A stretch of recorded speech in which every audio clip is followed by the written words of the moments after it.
Good evening সকলকে। তো আজকে যে টপিকটা নিয়ে আলোচনা করব সেটা হচ্ছে মেনটেনেন্স নিয়ে আলোচনা করব।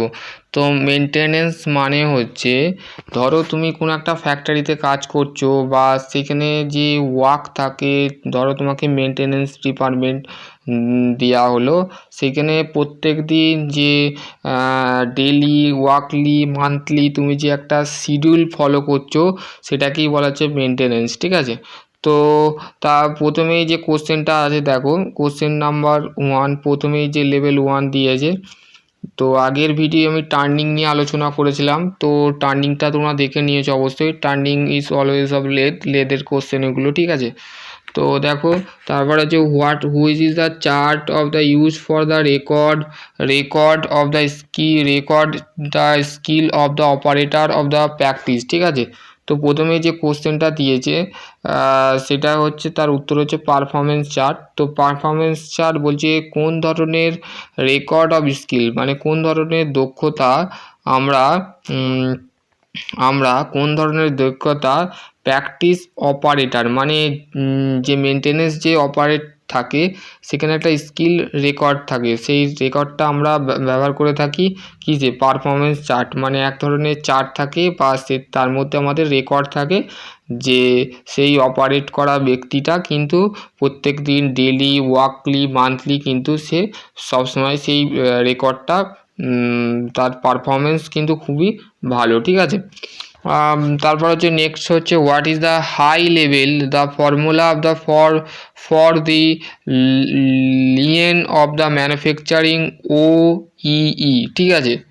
OEE ফর্মুলা কি, ম্যানুফ্যাকচারিংয়ের ক্ষেত্রে আমাদের OEE এর ফর্মুলা কি? OEE এর ফর্মুলা হচ্ছে আমাদের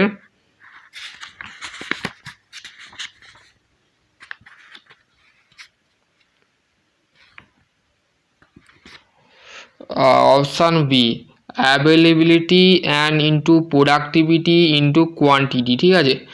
এইগুলো কিন্তু তোমাদের অ্যাভেলেবিলিটি মানে অ্যাভেলেবেল থাকে, যে প্রোডাক্টটা তৈরি হচ্ছে তার অ্যাভেলেবেল থাকে।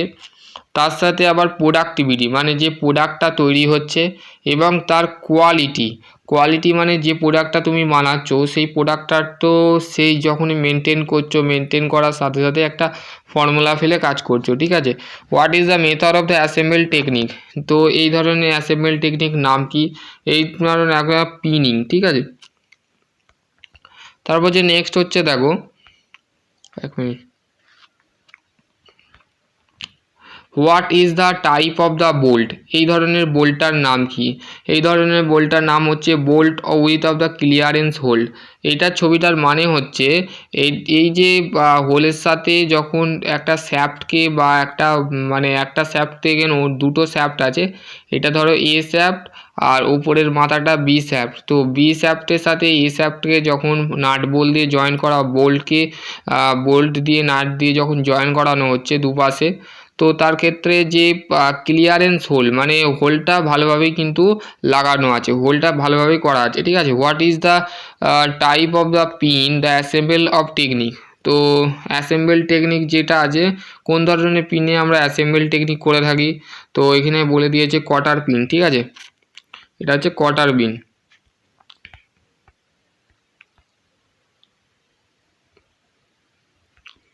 তারপরে দেখো নেক্সট হচ্ছে, দেখো what is the symbol of mark of the x in lubricant schedule?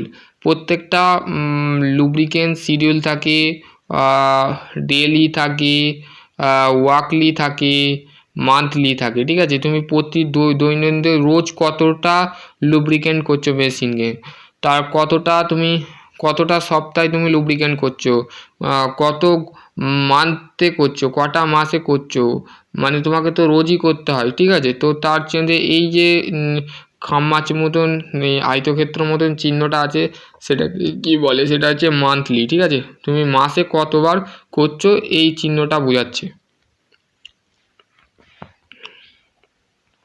তারপর হচ্ছে what is the frequency of maintenance symbol? বলছে ফ্রিকোয়েন্সি মেনটেনেন্স সিম্বল কোনটা, কোন ধরনের সিম্বল এটা? এটা হচ্ছে উইকলি, ঠিক আছে। এর মধ্যে একটা ছবি আসবেই আসবে। What is the frequency of maintenance symbol? তো বলছে কোন ধরনের maintenance symbol, what is the frequency maintenance symbol? বলছে উইকলি, ঠিক আছে। What is the flash point of general purpose of the machinery oil? তো মেশিনারি যে অয়েল আছে, generally of purpose of machinery oil, তো মেশিনারি অয়েল হচ্ছে 240 degree centigrade, ঠিক আছে। তারপর হচ্ছে নেক্সট হচ্ছে দেখো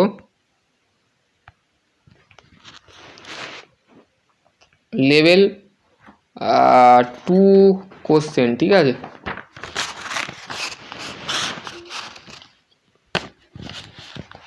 লেভেল 2 এ কোশ্চেনে প্রথমে যেটা দেওয়া আছে,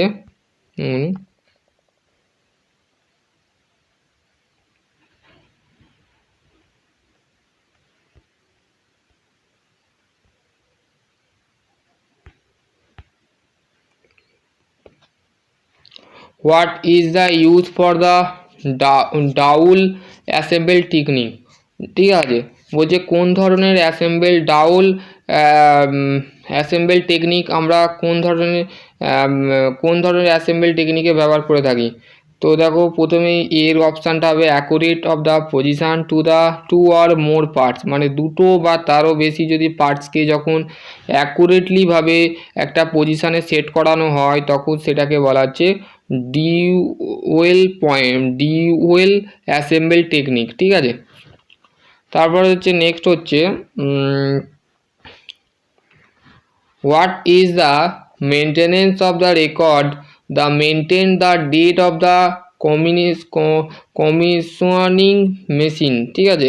বলছে কোন ধরনের মেনটেনেন্সে কোন ধরনের রেকর্ডকে আমরা মেনটেন করি, ডেট অফ কমিশন মেশিন, ঠিক আছে। কমিশনস মেশিনের ক্ষেত্রে আমরা কোন ধরনের মেশিনকে মেনটেন করে থাকি, ঠিক আছে। তো এর উত্তরটা হচ্ছে প্রোডাক্টিভিটি, এইটা হবে ইকুইপমেন্ট রেকর্ড, ঠিক আছে, ইকুইপমেন্ট রেকর্ড। তারপর হচ্ছে what is the activity of the carry out to the preventing breakdown machinery of the basic maintenance, ঠিক আছে। বলছে কোন অ্যাক্টিভিটি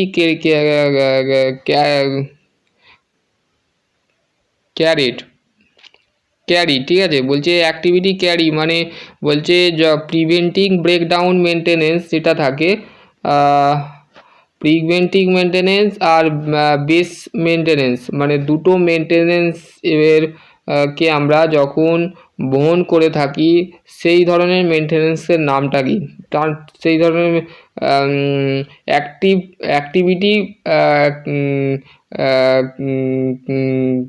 ক্যারেট, ঠিক আছে। তো সেই ধরনের মেনটেনেন্স হচ্ছে preventing maintenance.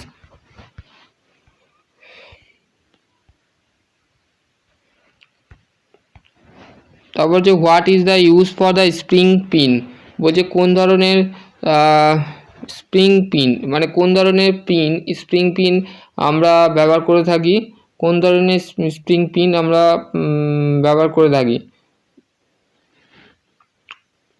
Preventing locate of the assemble with the tolerance is corresponding the whole। বলছে যখন widely of tolerance in the corresponding hole, মানে যখন হোলের মধ্যে যখন আমাদের অ্যাসেম্বলটাকে লোকেট করানো হয় তখন সেখানে একটা টলারেন্সের বিষয় থাকে, তো সেই পিনটা আমরা সেখানে ইউজ করে থাকি, স্প্রিং পিন ইউজ করে থাকি। Which is the bolt of the assemble of the prevent the relative moment between the workpiece. Who is the bolt the assemble the preventing relative moment of the between the workpiece, ঠিক আছে। বলছে কোন ধরনের bolt আমরা assemble যে preventing relative movement of between the workpiece, মানে ওয়ার্কপিসের মাঝে যে একটা রিলেটিভ মুভমেন্ট থাকে যেটা অ্যাসেম্বল করতে প্রিভেন্ট করতে কোন ধরনের বোল্টকে আমরা ব্যবহার করে থাকি বা তার মধ্যে প্রিভেন্ট করে থাকি? তো কোন ধরনের বোল্ট?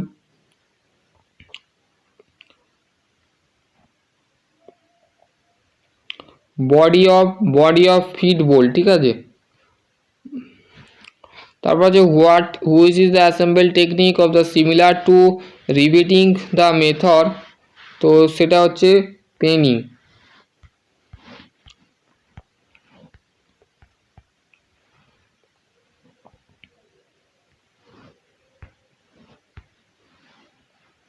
তারপর যে what is the purpose the spilled of the provide into the spilled of the taper pin বলছে। তারপর যে to ensure the mode of positive locking, ঠিক আছে। পজিটিভ লকিং বলছে কোন ধরনের পারপাস আমরা স্পিড টেপার যে পিন হয় তার ক্ষেত্রে ব্যবহার করে থাকি। তো এটা যে to ensure of the mode of the positive locking, positively ভাবে যখন লক করে থাকি। What is the purpose of the using the thread of the taper pin? Taper pin যেটা হয় সেটা কোন ধরনের পারপাসে ইউজ করা হয়, কোন ধরনের পারপাসে আমরা ব্যবহার করে থাকি? তো locking the preventing losing due to vibration, ঠিক আছে। বলছে লক করতে এবং সেই লুজ পার্টটাকে ভাইব্রেশন থেকে বাঁচাবার জন্য আমরা এই ধরনের পদ্ধতি ইউজ করে থাকি। তারপর যে which is the not the distributed wheel B using the taper pin in the assemble? বলছে কোন ধরনের টেপার পিন আমরা অ্যাসেম্বলের ক্ষেত্রে ইউজ করে থাকি না। টেপার পিন আমরা অ্যাসেম্বল যে করে থাকি সেখানে ডিস্ট্রিবিউট করে থাকি না, ঠিক আছে। কার কারণে করে থাকি না? লোকেশান মানে জায়গার ক্ষেত্রে, ঠিক আছে। What is the reasons the antifatigue bolt the আর the use for the connecting the rod the big end the engine the assemble? বলছে কোন ধরনের বলছে কী কারণে আমরা যে অ্যান্টিফ্যাটিক বোল্টটা থাকে সেটা rod big of the end মানে অনেক বড় ধরনের রডকে যখন কানেক্ট করে থাকি ব্যবহার করে থাকি ইঞ্জিনে অ্যাসেম্বল করার ক্ষেত্রে, তো সেখানে টু টেক দ্য রড নয়, to take the load, option B, ঠিক আছে।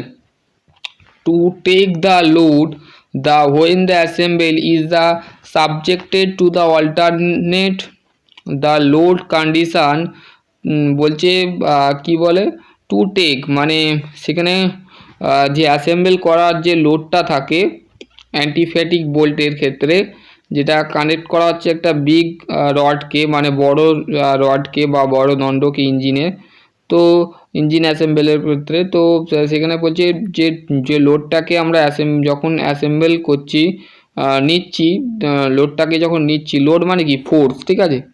ফোর্সটা যখন নিচ্ছি, তো ফোর্সটা নেওয়ার সাথে সাথে সেখানে একটা অল্টারনেটিভ লোড যেটাকে বলে অল্টারনেটিভ ফোর্স সেই জায়গাটায় কাজ করছে, ঠিক আছে। সেই জায়গাটার বিষয় হচ্ছে আমাদের লোডটাকে নিচ্ছে, অল্টারনেটিভ একটা লোড নিচ্ছে। তো চলো আজকের এতটুকু। নেক্সট ভিডিও আমি ল্যাপিং অ্যান্ড হর্নিং নিয়ে আলোচনা করব, ঠিক আছে। এইগুলো তো তোমাদের বলা আছে, স্ক্রু তোমাদের বলে দেওয়া হয়েছে, টেমপ্লেট অ্যান্ড গেজ বানিয়ে দেওয়া হয়েছে। এই টপিকটা নিয়ে আলোচনা করব, ঠিক আছে, নেক্সট ভিডিও।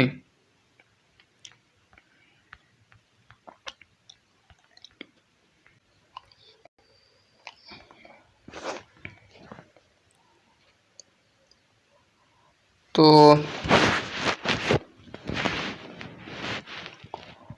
আশা করছি তোমরা বলতে গেলে এই টপিক সম্পর্কে যদি তোমাদের কোনো বিস্তারিত জানার ইচ্ছা থাকে তো ডেফিনেটলি আমাকে কমেন্ট সেকশানে কমেন্ট করবে, ঠিক আছে।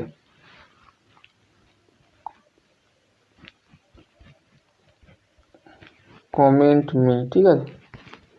তো তোমাদের ঘরে বলে দিলাম, ঠিক আছে। তো তোমাদের ডিপ্লোমার পরীক্ষা কিন্তু জুনেও পরীক্ষা হবে, ঠিক আছে। তার জন্য নোটিশ আসবে, আমি তো তোমাদের ঘরে বানিয়ে দেবো। আর একটা হচ্ছে তোমাদের যেটা হচ্ছে CITS এর এক্সামও কিন্তু জুনে হবে, ঠিক আছে, এই জুনে নয় জুলাই হবে। তো সেই মাথায় রেখে যারা CITS করবে ভাবছো বা CITS করবে ভাবছো তারা অবশ্যই এই যে পিডিএফটা আছে এই পিডিএফটা কিনে নিতে পারো। তো আশা করছি তোমরা টমিংয়ের এই পরের ভিডিও কিন্তু ল্যাপিং অ্যান্ড হর্নিং নিয়ে আলোচনা করব। আর তোমাদের কোনো যদি ডাউট থাকে তো ডেফিনেটলি আমাকে কমেন্ট সেকশান কমেন্ট করবে, ঠিক আছে, কমেন্ট করলে আমি তাহলে বুঝতে পারবো তুমি সেই জিনিসটা বুঝতে পেরেছো। আর যদি না কমেন্ট করো তাহলে বুঝতে পেরে বোঝার কিছু নেই যে তুমি বুঝে গেছো, ঠিক আছে। তো আশা করছি তোমরা বুঝতে পারবে। তো সকলে ভালো থেকো, সুস্থ থেকো, থ্যাংক ইউ।